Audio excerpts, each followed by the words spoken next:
म्हणजे जसं नेचर इनपुटचं होतं तसंच आउटपुटचं नेचर राहील, same nature in the positive feedback. म्हणजे काय राहिलं, रिजनरेशन वाढून राहिलं.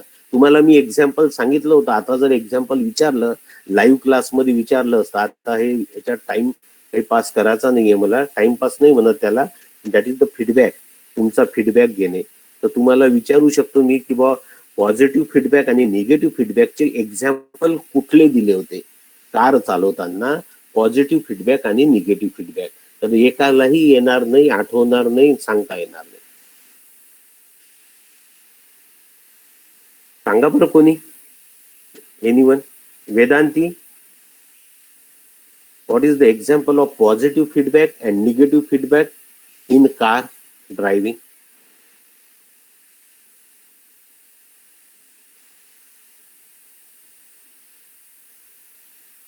तुम्हाला ब्रेकचं आणि ऍक्सिलेटरचं एक्झाम्पल दिलेलं आहे.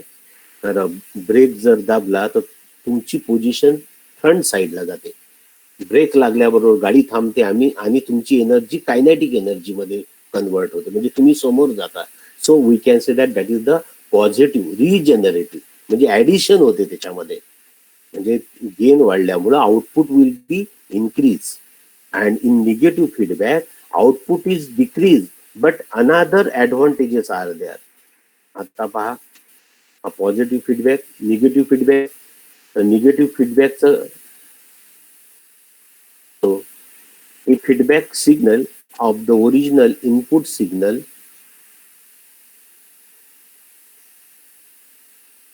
आता हा पॉझिटिव्ह फीडबॅक कुठे वापरतात वगैरे सर्व डिस्कस केलेलं आहे. Use in oscillator, Schmitt circuit म्हणजे फ्रिक्वेन्सी जनरेशन, ऑसिलेटर म्हणजे फ्रिक्वेन्सी जनरेशन, आणि स्मिथ ट्रिगर म्हणजे स्क्वेअर वेव्ह परफॉर्मन्स करतात. Square wave output performance will be getting and that is connected to the another circuit, oscillator आणि Schmitt trigger मध्ये.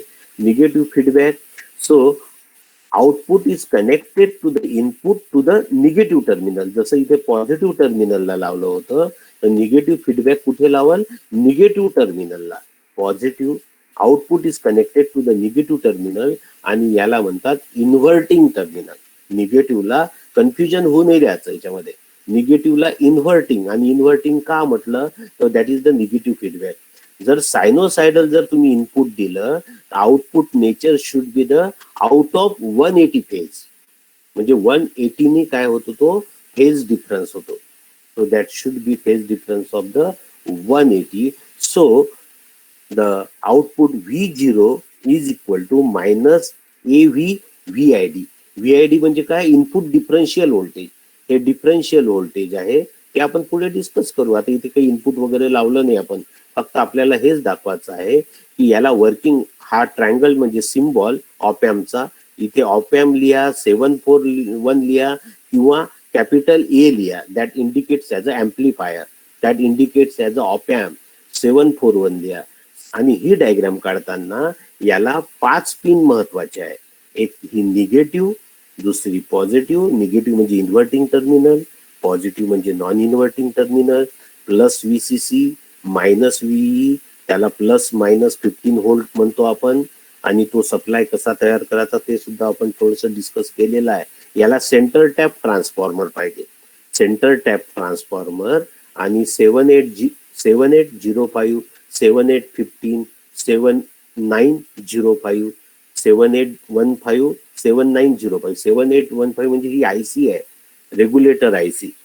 तर या आपण ब्रिज तयार करतो, त्या ब्रिजला काय करतो, सेंटर टॅपनी पॉझिटिव्ह आणि निगेटिव्ह काढतो. 0 to 15, 0 to -15. Centre tap transformer कुठे वापरतो, फुल वेव्ह रेक्टिफायर मध्ये. पण जेव्हा मला पॉझिटिव्ह व्होल्टेज घ्यायचा आहे, निगेटिव्ह घ्यायचा आहे, with respective common, with respective common घेतो. म्हणजे ट्रान्सफॉर्मर कसा घेतो आपण, सेंटर टॅप जेवढं व्होल्टेज पाहिजे. समजा तुम्हाला 24 व्होल्ट प्लस मायनस 24 व्होल्ट पाहिजे, तर तुम्ही काय कराल, 0 to 24 व्होल्ट, 0 to -24 व्होल्ट, म्हणजे -24 व्होल्ट टू 24 व्होल्ट. समजा 24 व्होल्ट टू 24 व्होल्ट जर तुम्ही घेतलं तर 48 व्होल्ट विल बी गिवन. पण तुम्हाला प्लस मायनस पाहिजे, तर मग काय केलेलं आहे आपण, ब्रिजला अप्पर साईडला पॉझिटिव्ह पल्स द्यायच्या वेळेस इनपुट तिथलं देतो पॉझिटिव्ह, आणि निगेटिव्ह मधून जिथून आउटपुट भेटते त्याला आपण निगेटिव्ह देतो आणि कॉमन करतो ग्राउंड. आणि एक पॉझिटिव्ह सप्लाय 7815 ला जाईल, 7824 ला जाईल, 780605 ला जाईल आणि निगेटिव्ह 779 ला. Output means we are getting the voltage but in the negative side. परंतु व्होल्टेजची ऍडिशनच होईल, व्होल्टेज कधीच निगेटिव्ह नसतं. Voltage should be in the negative side, upper side और negative side with respect to ground. तर ह्या 2 पिन आणि एक आउटपुट पिन म्हणजे 2 पिन. आता तुम्हाला विचारू शकतो 2 पिन आपला इन्व्हर्टिंग पिनचा नंबर काय आहे? 2 नंबर. नॉन इन्व्हर्टिंग पिनचा नंबर काय आहे? 3 नंबर. व्हीसीसी काय आहे? -व्ही काय आहे? -V 4 number. आउटपुट कुठे आहे? 6 नंबर, 7 नंबर, व्हीसीसी 7 नंबर. आणि 1 आणि 5 कुठे गेले? तर offset null, offset voltage null करण्याकरता जेव्हा डिफरन्शियल आउटपुट देता, so at same differential output at that time output should be 0 volt, but we are not getting the 0 volt because of that unbalance stage of direct coupled transistor amplifier. जे second stage आहे त्याच्यामुळं काय होते की इथे voltage मिळतो आणि gain जास्त असल्यामुळं that will be in the large. So with a small unbalanced voltage will be produced by that unbalanced direct coupled transistor amplifier, second stage of the block diagram of op-amp. त्याच्यामुळं काय होतं, आपल्याला आउटपुटला 0 volt न भेटता that should be vary, that will be increase. मग तो 0 maintain करण्याकरता आपण ह्या -व्ही मध्ये पोटॅन्शिओमीटर टाकतो. 1 नंबर पिन आणि 5 नंबर पिन ही ऑफसेट नल आहे, किंवा इथे जे रेजिस्टन्स लावलेला इनपुट व्होल्टेज ते व्होल्टेज ऍडजस्ट करतो. म्हणजे व्होल्टेज ऍडजस्ट कसं करू आपण? बाय रेजिस्टन्स, पोटॅन्शिओमीटर म्हणतात. फिक्स टाईप रेजिस्टन्स सर्व आपण डिस्कस केला आहे. Fix, variable, semi variable, automatic म्हणजे सेन्सर रेजिस्टन्स, या सगळ्या गोष्टी आपण डिस्कस केल्या आणि याचं सगळ्यांना नॉलेज असणं आवश्यक आहे. आता हेच आपल्याला सर्व यूज आहे त्याच्यामध्ये. तर we are getting the negative feedback. म्हणजे निगेटिव्ह फीडबॅकच्या वेळेस काय होते? Out of 180 phase. परंतु याचे फायदे आहे, तुमचं आउटपुट कमी होतं, output will be out of 180 phase, but we have getting the large advantages. So it is use in the amplifier. Amplifier मध्ये काय करतो आपण हा म्हणजे एम्प्लिफायर मध्ये स्मॉल सिग्नल जेव्हा लावतो, we have to amplify in negative side, but noise, distortion, stability, temperature stability, that will maintain most in the negative feedback. So amplifier, adder, subtractor. Adder, subtractor म्हणजे that is the application of op-amp. पण आपण लक्षात ठेवायचं amplify आपल्याला एम्प्लिफायच करायचा आहे. Adding केल्यावरही एम्प्लिफायच करतो. ऍडिंग म्हणजे काय, सबट्रॅक्शन म्हणजे काय? समजा आता एखादी भरपूरशे एक्झाम्पल आहे, कुठली फ्रिक्वेन्सी, कुठलाही व्होल्टेज, कुठलाही करंट आपल्याला कमी जास्त करायचा असतो. म्हणून मी तुम्हाला एखादं साधं एक्झाम्पल देतो की समजा 7-8 टबल्यांचा आवाज आहे, तो टबल्यांचा आवाज तुम्हाला ऍडिशन करायचा आहे. So adder will be use. Output should be very small. Output is in the nano volt, micro volt. मग त्या मायक्रो व्होल्टला आपण ऍडर म्हणजे comparator adder that will be use, and according to that we can adjust the gain. किंवा open loop मध्ये अशा वेळेस तुम्हाला आउटपुट भेटते, large output will be getting. So amplify. Advantages of negative feedback. आपण हे ऍडव्हान्टेजेस निगेटिव्ह फीडबॅकचे unit number 4 मध्ये पाहिला. ईडीसीच्या युनिट नंबर 4 मध्ये रिड्युसेस अँड गेन रिड्यूस होतो पण stabilize the gain. Reduces and stabilize the gain. Increase the bandwidth. तशी ऑपॅम्पची बँडविड्थ लास्ट 1 मेगाहर्ट्झ आहे. So we can increase the bandwidth in that range from lower frequency to higher frequency. पण higher frequency कुठे? 1 megahertz. Last frequency will be generated by the op amp is 1 megahertz. तर 1 megahertz पर्यंत आपल्याला increase करता येते. Change value of input output characteristics. Input output कॅरेक्टरिस्टिक्सच्या value सुद्धा change करता येतात. Reduces distortion. जो कोणचं डिस्टॉरेशन आहे म्हणजे distortion means noise. So when we have to sense the physical parameter by sensor, physical parameters म्हणजे हे जेवढे ऍटमॉस्फिअर मध्ये अवेलेबल आहे, म्हणजे समजा गाडी फिरत आहे तर तुमचं रिव्हॉल्युशन आहे, वेलॉसिटी आहे, प्रेशर आहे, डिस्प्लेसमेंट आहे, टेम्परेचर आहे, रेडिएशन आहे, all these are the physical parameters. And when we have to detect that physical parameter by sensor, at that time that sensor is placed in the atmosphere. So atmosphere noise will be there. आता मी तुम्हाला शिकवत आहे आणि हा mic जो आहे, हा mic माझा आवाज कॅप्चर करतो, पण याच्यासोबत कुकरची शिट्टी वाजली तर दॅट कुकर शिट्टी is nothing but the noise.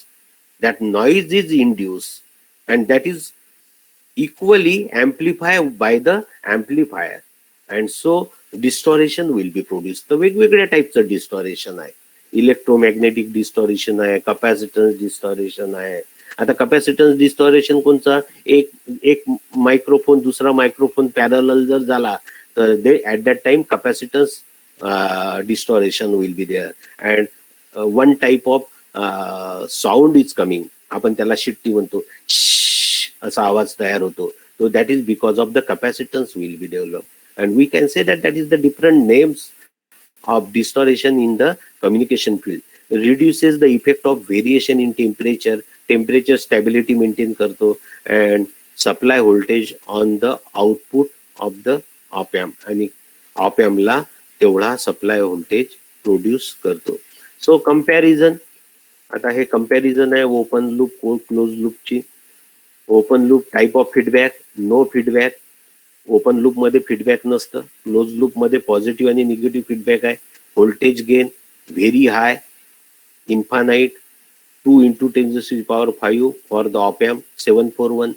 Low close लूपचा जो गेन आहे लो आहे, पण unity gain 1. Minimum is the 1, means RF is greater than the RI. जो फीडबॅक रेजिस्टन्स आहे तो always greater than input resistance. समजा RF, आता आपल्याला हे अजम्पशन करावं लागतं डिझाईन मध्ये, RF जर 10 किलो ओम आहे तर आपण हा 10 किलो ओम पेक्षा कमी घेतो RI. That should be the 1 kilo ohm, 2 kilo ohm, 3 kilo ohm, 4 kilo ohm. आपल्याला आउटपुट किती पाहिजे त्या रेशो मध्ये, बट युनिटी गेन मेंटेन झाली पाहिजे. म्हणजे RF बाय RI, समजा 10 किलो ओम घेतला आणि RI 10 किलो ओम घेतला, तर we can say that that gain of that op amp is 1, not less than 1. 1 to 2⁵ to 10⁶. Gain किती भेटतो ऑप एम्पचा, 1 पासून 10⁶ पर्यंत गेन भेटतो.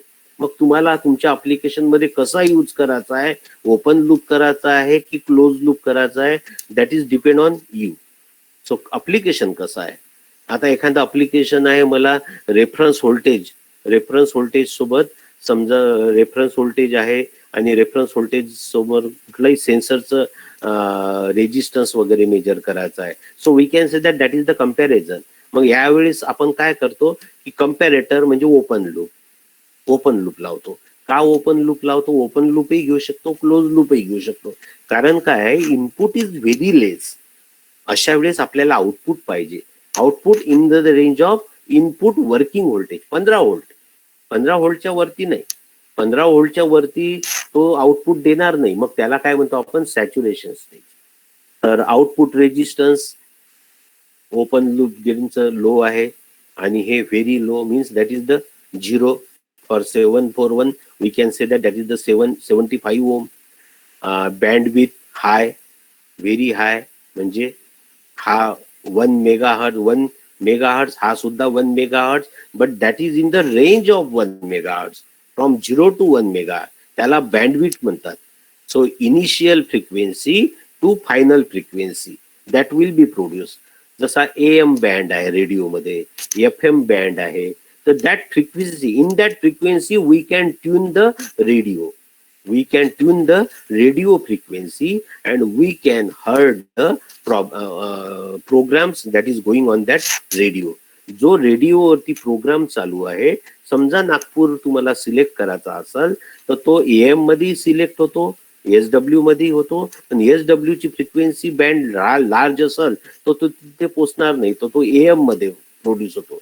तर AM मध्ये 500 किलो हर्ट्झ वर जेव्हा तुमचा कॅपॅसिटर येतो, पण जनरल लोकांना काय समजते, पॉइंटर येतो, पॉइंटर 500 किलो हर्ट्झ वर येतो, तेव्हा तुम्ही म्हणता की नागपूर ट्यून झालं. That Nagpur frequency will be tune. So various bandwidth having the various modulation, AM modulation, frequency modulation, या SW शॉर्ट वेव्ह मॉड्युलेशन, हे वेगवेगळ्या मॉड्युलेशन्स आहे according to frequency transmission and receiving. Transmission frequency transmit करण्याकरता आणि receive करण्याकरता वेगवेगळे आपण band वापरतो. कारण आपण बँड हा फ्रिक्वेन्सी फिक्स नाही ठेवू शकत. समजा मला जर ट्यून करायचं आहे, समजा आर्मीमध्ये रडार वापरलं आणि एखादं सिग्नल आपल्याला ट्यून करायचा आहे, तो सिग्नल का आपल्याला 20 किलो हर्ट्झलाच भेटेल का? That should be the 50 kilo hertz, means band will be there. So we have to change the C capacitor in that tank circuit. LRC आपण डिस्कस केलाय मागच्या वेळेस.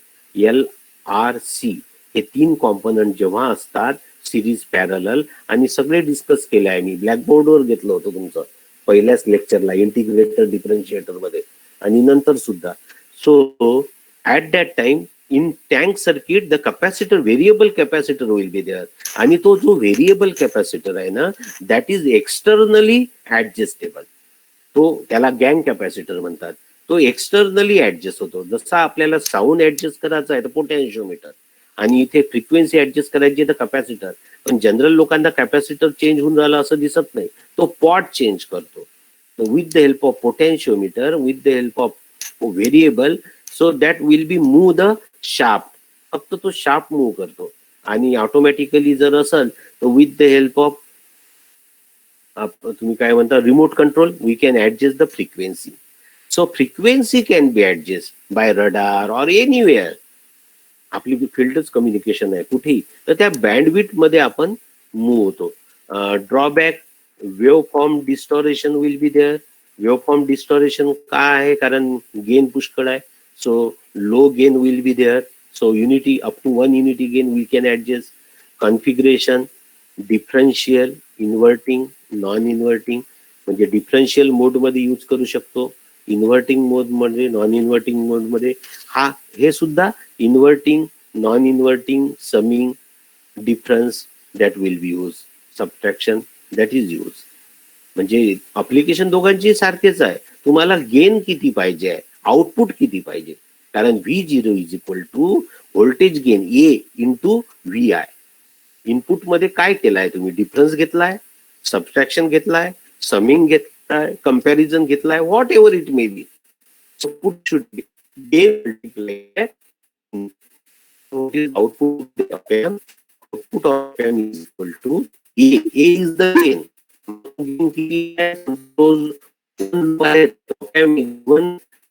Gain in open loop 10⁻⁶. आपण पुढे पण आपलं आउटपुट कसं बदलते, तो ते आउटपुट का बदलते हे लक्षात येते. आपण इथे वेगवेगळे देऊन तो आणि आउटपुट काय देतो, ऑपरेशन सो ओपन लूप पैसे दिलेले आहे, एम्प्लिफायर, स्टेटस मध्ये यूज करतो. Comparison of the. Hello sir, तुमचा आवाज नाही येत बरोबर. आवाज नाही येत आहे.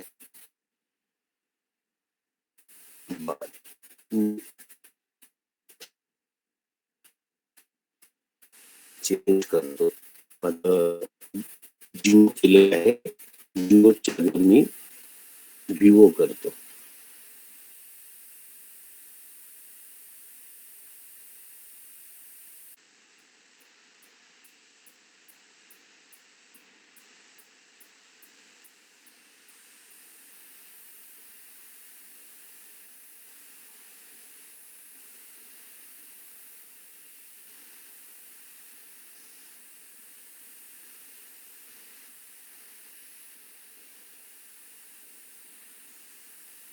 Hello, yes, I am audible.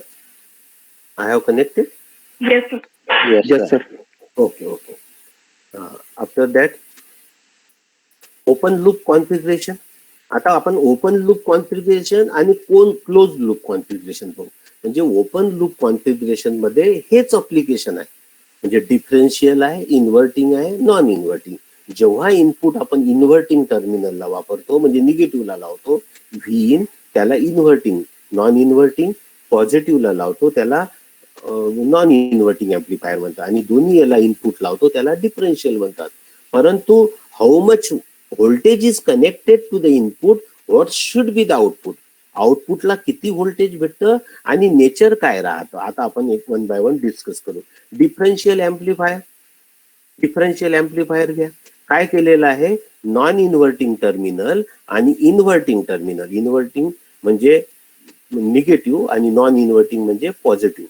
आता आपण नेहमी ह्या टाईपचा सिम्बॉल काढू. Negative is on the upper side, somewhere positive is on the upper side.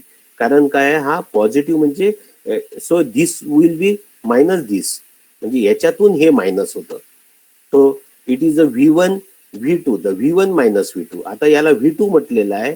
आता काही केलं तरी that should be the same. V input is connected to the negative terminal. Inverting टर्मिनलला एक इनपुट लावलेला आहे आणि दुसरं इनपुट टर्मिनल नॉन इन्व्हर्टिंगला लावलेलं आहे. आणि याला वर्किंग व्होल्टेज दिलेलं आहे प्लस VCC मायनस V आणि इथून आउटपुट. तर what should be the output, आपण आतापर्यंत हेच डिस्कस केलं. Output V0 is equal to A is the gain and VID is the difference of output. मग ए काय आहे, ओपन लूप गेन आहे. याला काय म्हणाला आता, ओपन लूप गेन. कारण याला फीडबॅक दिलेलं नाही. So feedback is not connected from output to input, म्हणून याला काय म्हणतो आपण, ओपन लूप गेन. हा ऍम्प्लिफायर कसा आहे, डिफरन्शियल ऍम्प्लिफायर आहे पण ओपन लूप वाला आहे.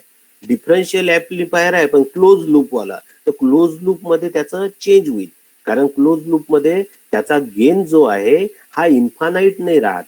that is not in the range of 10 to the power 5 to 10 to the power 6. That will be adjusted by the feedback. समजलं का, फीडबॅकनी ऍडजस्ट केल्या जातं. आणि VID काय आहे, VID इथे सो V1, हे V1 इथे चुकीचं झालं. V1 मायनस V2 नाही, that is the V2 minus V1. That is the V2 minus V1. तर हा V2 मायनस V1 काय आहे वगैरे आपण प्रूव्ह करून दाखवू पुढे. तर V2 म्हणजे so it is connected to the positive terminal. Always it is minus V2 minus V1. म्हणजे इथे V1 पाहिजे होतं, इथे V2 पाहिजे होतं. तर मग काय झालं असतं, V1 मायनस V2 झालं असतं. पण V2 जर इथे असेल आणि V1 इथे असेल, मीन्स व्होल्टेज अक्रॉस दिस पॉइंट. याचं मिनिंग काय, इनपुट लावल्यावर what should be the voltage across this point. The voltage across this point is voltage drop across resistance, then we are getting the voltage across non-inverting terminal, inverting terminal, and voltage across the non-inverting terminal is the V2. So we can say that VID is the V2 minus V1. म्हणजे V output काय झालं, A V in 1 minus V in 2. So that is the difference of that. म्हणजे याला काय म्हणतो आपण, differential amplifier, पण कुठल्या कॉन्फिगरेशन मध्ये, ओपन लूप. ओपन लूप आहे, क्लोज लूप नाही आहे, लक्षात ठेवा. आता आपण दुसरं पाहू, इन्व्हर्टिंग ऍम्प्लिफायर. आता पहा इथे इन्व्हर्टिंग ऍम्प्लिफायर म्हणजे inverting amplifier, the input voltage is applied at the inverting input terminal and non inverting terminal is connected to the ground. म्हणजे नॉन इन्व्हर्टिंग टर्मिनल काय केलं, कनेक्टेड टू द ग्राउंड, आणि input terminal जर inverting टर्मिनलला आहे तर त्याला काय म्हणतो आपण, इन्व्हर्टिंग ऍम्प्लिफायर. आणि आता पहा output is equal to A VID. A काय, ओपन लूप गेन, आणि क्लोज लूप मध्ये काय म्हणू, ACL, क्लोज लूप गेन. तर ओपन लूप गेन का म्हणतो आपण, कारण open loop gain that is very very high and ideally we can say that is the infinite, but for 741 is in the mega ohm. आता VID पाहू. आता इथे बरोबर केलं, VID इज इक्वल टू, आता काय झालं, V1 minus V2. So that is the difference of V1 minus V2. Non inverting टर्मिनलचं व्होल्टेज जे आहे त्याच्यातून इन्व्हर्टिंग टर्मिनल, ते काही असू द्या, मग that will be discuss after that. म्हणजे इनपुट काय झालं, समजा हे 0 आहे तर VID इज द 0 मायनस 3. जे काही असेल. आता आपण काय करून पाहू, आपण व्होल्टेज लावून आता पहा नेचर कसं आहे इथे, इनपुट पॉझिटिव्ह निगेटिव्ह म्हणजे सायनोसायडल, आणि आउटपुट तुम्हाला काय भेटलं, आउटपुट नॉन इन्व्हर्टिंग. पहा आउटपुट काय भेटलं, प्लस. हा जो सायनोसायडल प्लस वेव्ह होता हा मायनस झाला, इथे पहा हा मायनस झाला. आणि हा जो सायनोसायडल आहे, सायनोसायडलचा स्क्वेअर वेव्ह झाला. हा स्क्वेअर वेव्ह कसा झाला हे पहा, लक्षात घ्या. सायनोसायडलचा स्क्वेअर वेव्ह होण्याकरता आपण तिथे असं काही कुठली सर्किटरी नाही लावली, परंतु काय झालं की समजा आता आपण इथे लक्षात घेऊ, समजा आपण 10 मायक्रो व्होल्ट इनपुट लावलं, 10 मायक्रो इनपुट वर्किंग व्होल्टेज किती आहे, +15 व्होल्ट -15 व्होल्ट, म्हणजे आउटपुट किती भेटायला पाहिजे आपल्याला, +-15 व्होल्ट. आता आपण स्विंग व्होल्टेज मध्ये पाहिलाय 13 व्होल्ट, म्हणजे जे काही डिझाईन करू आपण फक्त 13 व्होल्ट पर्यंत करू, कारण त्याच्यामध्ये जर स्विंग डेव्हलप झाला तर आयसी डॅमेज व्हायची चान्सेस आहे. That what should B that swing voltage. आता या लँग्वेज मध्ये तुम्हाला पुस्तकांमध्ये भेटणार नाही, हे लक्षात घ्या. आपण इझिली समजून सांगतो तुम्हाला की 0.9 multiplied by that VCC, VCC और -V 0.9 मल्टिप्लिकेशन केलाय आपण, जास्त ठेवलं समजा, आता काही हरकत नाही. 13 व्होल्ट कन्सिडर केलं, तर 13 व्होल्ट जर कन्सिडर केलं इनपुट, तर मॅक्झिमम व्होल्टेज किती भेटायला पाहिजे आपल्याला, 13. म्हणजे हे किती असायला पाहिजे, 13 व्होल्ट. आपण 15च पकडू, आता स्विंग वगैरेचं डिस्कशन नाही करू. तर +-15 व्होल्ट आहे, हे बघा इथे व्ही सॅट लिहिलेलं आहे. V sat is the 15 volt, 15 volt.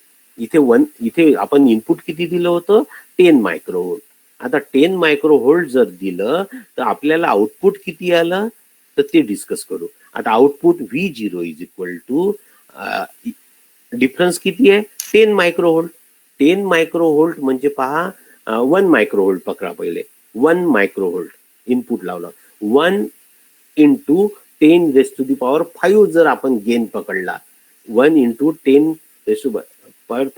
म्हणजे काय झालं, 1 इंटू 10⁻⁻6 1 मायक्रो व्होल्टचा, आणि हा गेन काय आला 10⁵, म्हणजे किती व्होल्ट आलं इथे, 10 व्होल्ट आलं, लक्षात आलं. 10 व्होल्ट म्हणजे गेन किती घेतला आपण, 10⁵, आणि डिफरन्स किती आला याचा, 0 - 10 मायक्रोफॅराइड, म्हणजे 10 मायक्रोफॅराइड 1 मायक्रोफॅराइड 1 मायक्रोफोल्ट इनपुट दिला आपण, 1 पासून वाढवू आपण. आता कुठपर्यंत वाढवू शकतो पहा, तर 10च्या <10 मायक्रोफॅराइड. पहा 10 मायक्रोफॅराइडच्या वरती इनपुट जाता कामा नाही, कुठे, ओपन लूप मध्ये. तर आपण 1 मायक्रोफॅराइड म्हणजे काय झालं, 1 इंटू 10⁻⁻6 व्होल्ट, आणि गेन काय झाला 1 इंटू 10⁵, म्हणजे काय झाला -6 - 5. So that should be the -6 means that is 0.1, म्हणजे तो काय झाला 5 -6 -1 म्हणजे 0.1 व्होल्ट, म्हणजे इथे किती झालं 0.1 व्होल्ट आलं. मग असं 10 करा, 10 मायक्रो व्होल्ट, तर 10 मायक्रो व्होल्ट करा, 10 इंटू 10⁻⁻6, गेन किती आहे 10⁵, म्हणजे किती झाला मायनस, म्हणजे किती आला 1 व्होल्ट. इथे किती झालं 1 व्होल्ट आउटपुट. आता 1 व्होल्ट पेक्षा असं वाढवत जर गेलो तर that graph will be getting on the positive side, असा ग्राफ मिळतो, linear graph will be there, and then saturation. आता पेन नसल्यामुळे तुम्हाला समजून नाही सांगू शकत, पण या डायग्राम मध्ये तुम्हाला किती, how much output voltage will be getting up to the only 15 volt, 15 volt output भेटतात. समजा तुम्ही इथे 10 व्होल्ट लावा. आता काय करू आपण, 10 व्होल्ट नाही 1 व्होल्ट लावू आपण. 10 व्होल्ट पुष्कळ झालं, पण काही असू द्या, 1 व्होल्ट लावलं, 1 व्होल्ट इनपुट, आणि गेन किती आहे 10⁵. तर 1 व्होल्ट वर किती 5 0, so that should be the 1 lakh volt. 1 lakh volt भेटेल का, 1 लाख व्होल्ट नाही, 1 लाख व्होल्ट नाही भेटणार. हा 15 व्होल्ट नंतर सॅच्युरेशन मध्ये चालला जाईल. आलं का, लक्षात आलं का, समजलं का तुम्हाला. 15 व्होल्ट नंतर सॅच्युरेशन मध्ये, it is going in the saturation, हे लक्षात घ्या. म्हणजे on a small voltage it will be given to the output. मग अशा ऍप्लिकेशन मध्ये आपण ओपन लूप वापरू, हे लक्षात घ्या. So it should be the, in that case V0 V1 - V2 बरोबर आहे, V0 is equal to -AOL into Vin, म्हणजे हे साईन काय आली मायनस, सो मायनस कशी आली हेही लक्षात आलं तुम्हाला. So V1 is 0 minus V2 म्हणजे काय झालं, gain is minus AOL VI. So that will be getting. आणि याच्यात दिलेला आहे open loop gain 2 × 10⁵ or infinite. So negative side indicates output should be in the change in the phase 180° phase. Output 180° phase आहे. Voltage कमी नाही झालं, voltage कमी जास्त नाही झालं, व्होल्टेज तेच आहे पण त्याचं नेचर सायनोसायडल. हा, आता एक गोष्ट अजून आपल्याला डिस्कस करायची आहे. तर ही सायनोसायडल आहे. तर सायनोसायडल किती आहे, 0 to 15. मग आपलं 0 to 1 व्होल्ट. समजा 1 व्होल्ट आहे, आपण 1 व्होल्ट कन्सिडर केलं तर इनपुट 1 व्होल्ट ना. तर ही किती झाली, 1 व्होल्ट. मग 1 व्होल्ट आउटपुटच्या वेळेस पहा 1 व्होल्ट, हे 15 व्होल्ट आहे आउट, म्हणजे इथेच भेटला 1 व्होल्ट, इथेच आला, ह्या इथे पकडून घ्या इथे. So at that time we have getting that is the square wave, but in that 15 volt range. पण हे वरचं जे सायनोसायडल नेचर आहे ना, त्याचं कर्व नेचर, तो कर्व नेचर चाललं जाईल. 1 व्होल्ट तुम्हाला इथेच भेटून राहिलं, but that 1 volt we have getting like a square wave. 1 volt, आता पेन असेल तर मी काढून दाखवला असता, 1 व्होल्ट स्क्वेअर वेव्ह सारखा दिसला असता. And it will B amplify that 1 micro volt in the range of 15 volt, म्हणजे 1 micro volt, 10 micro volt, in that range. So we are getting the nature of that sinusoidal. It's converted out in the output in the square wave type, that is in the negative or positive. आता positive feedback मध्ये काय असायला पाहिजे की output will be getting in the positive, same in the phase. इनपुटच्या output same phase मध्ये राहायला पाहिजे. तर तो फेज काय होईल, it is getting in the negative in non inverting terminal, that is given in the positive. आता आपण नॉन इन्व्हर्टिंग एम्प्लीफायर पाहू. Non inverting amplifier, there input voltage is applied to the non inverting terminal.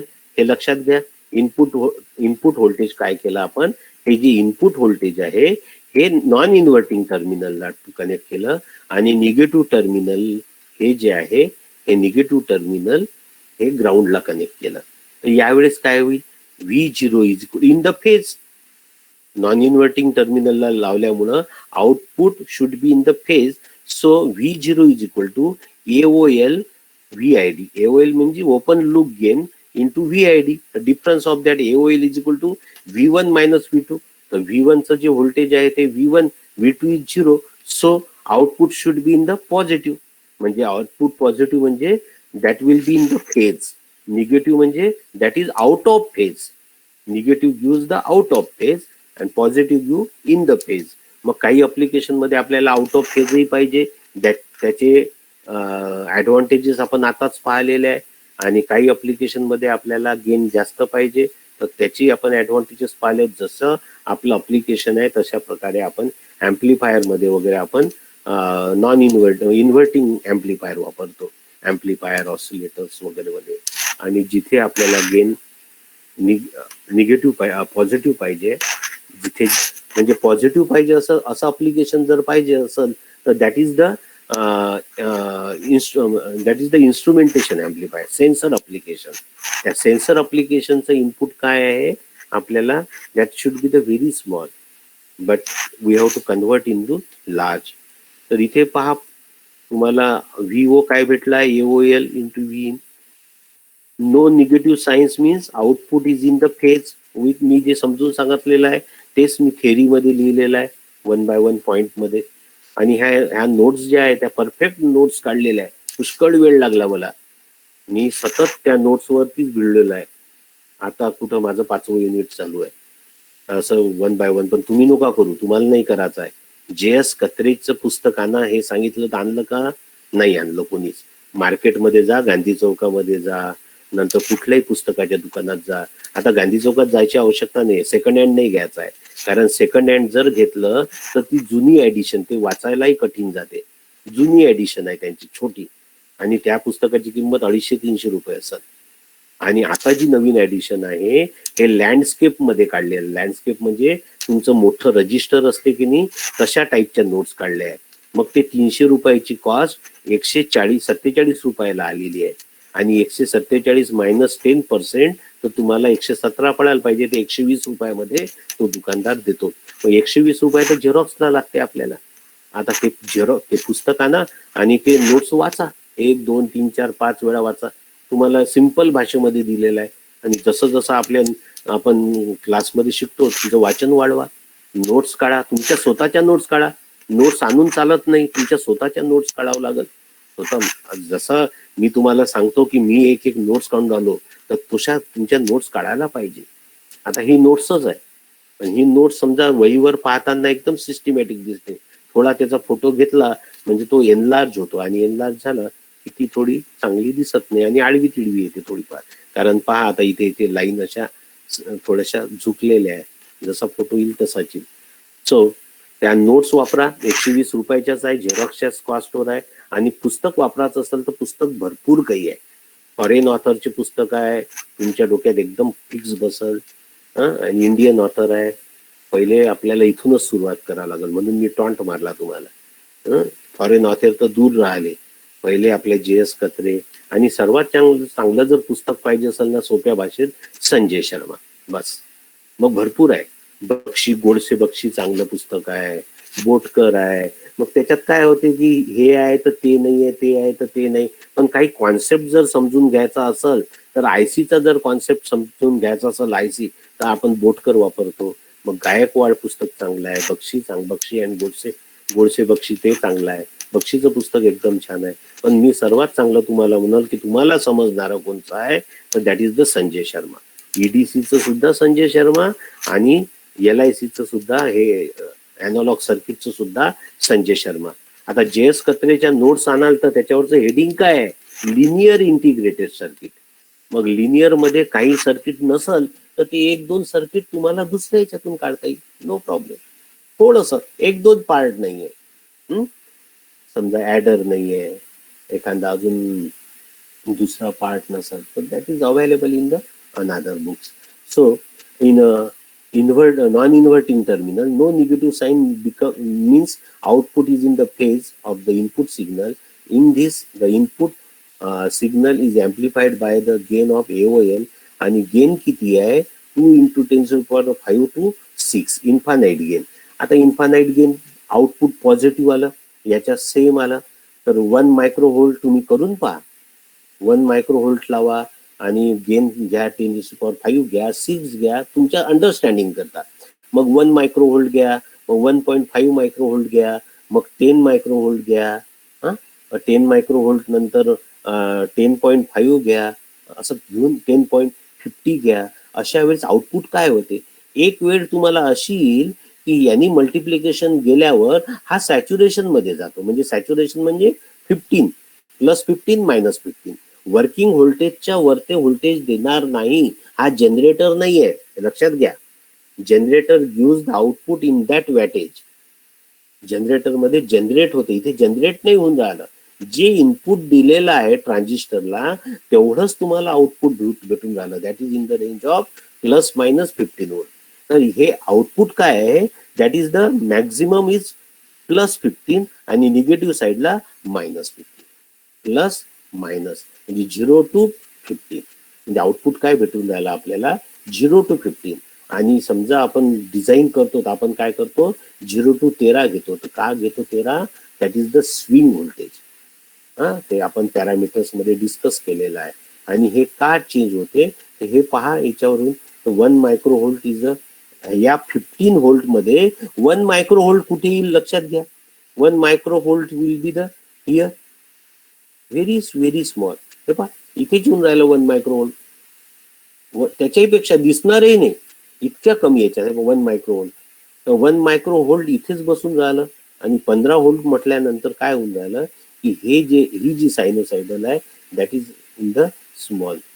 So we have getting output in terms of rectangular. त्याचं conversion काय झालं, जेव्हा ऍम्प्लिफिकेशन झालं ना, 1 मायक्रोव्होल्टचं ऍम्प्लिफिकेशन झालं, तर हा जो 1 मायक्रोव्होल्ट आहे, हा 1 मायक्रोव्होल्ट किती मोठा होईल, असा मोठा होईल. म्हणजे तुम्हाला जे 15 व्होल्ट भेटल हे स्क्वेअर वेव्ह त्या मोडमध्ये भेटल. So that output should be in the 5 open loop not use for amplification. परंतु ओपन लूप आपण ऍम्प्लिफिकेशनला वापरत नाही, हे आतापर्यंत सांगितलेलं आहे. In all about 3 open loop configuration of the output of the op-amp is either negative or positive saturation.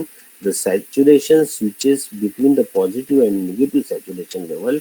For this reason, this configuration is not used in the linear application.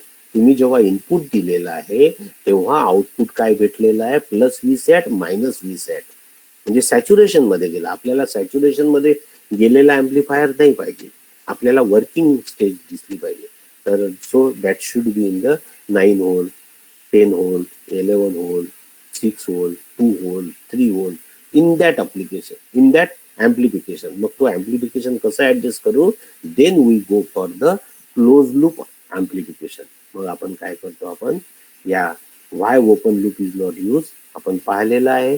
कारण small voltage दिल्यावर तो saturation मध्ये चालला जातो आपल्याला. पण कुठे कुठे त्याची आवश्यकता आहे, जसं इन्स्ट्रुमेंटेशन ऍम्प्लिफायर किंवा सेन्सर अप्लिकेशन मध्ये सेन्सरचं आउटपुट जे आहे that is very small. So in that case that will be use as a amplifier in sensor application, SCADA card मध्ये वगैरे. पण त्याच्यानंतरची जी अप्लिकेशन आहे सेन्सर इन्स्ट्रुमेंटेशन मध्ये, then again we can use the feedback, again we can use the feedback. So after that we have discussed the virtual short and virtual ground concept. हा एक concept महत्वाचा आहे. व्हर्च्युअल शॉर्ट आणि virtual ground आहे पण नाहीये. पहा कशी गोष्ट आहे पण नाहीये. म्हणजे शॉर्ट आहे पण दिसत नाही, व्हर्च्युअल ग्राउंड आहे पण दिसत नाही. म्हणजे जसं तुमचा जर मोबाईल आहे आणि त्या मोबाईल वरती तुम्ही 1 प्रेस करता, मोबाईल वरती ए प्रेस करता, म्हणजे तिथे ए आहे पण ए नाही आहे. ए कुठे आहे तिथे, दॅट इज द 1001. म्हणजे ए काय आहे 10, 1010. तिथे काय आहे 1010, म्हणजे 1010 हेक्साडेसिमल मध्ये दॅट इज द ए.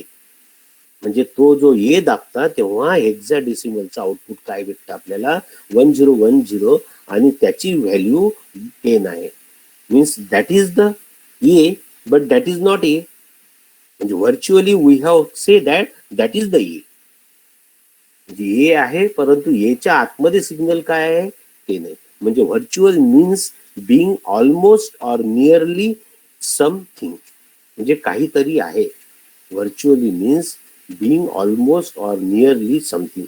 म्हणजे व्हर्च्युअली एक टर्मिनल जर ग्राउंड आहे तर दुसरं ग्राउंड आहे, हे आपण काय करतो, इमॅजिन करतो. तर का करतो, तर त्या सर्किटरीवरून. म्हणजे शॉर्ट कॉन्सेप्ट आणि व्हर्च्युअल ग्राउंड कॉन्सेप्ट हा समजला पाहिजे. हा समजला की मग जाऊ आपण क्लोज लूप मध्ये आणि नॉन इन्व्हर्टिंग मध्ये. मग आपण पाहू की what should be the gain.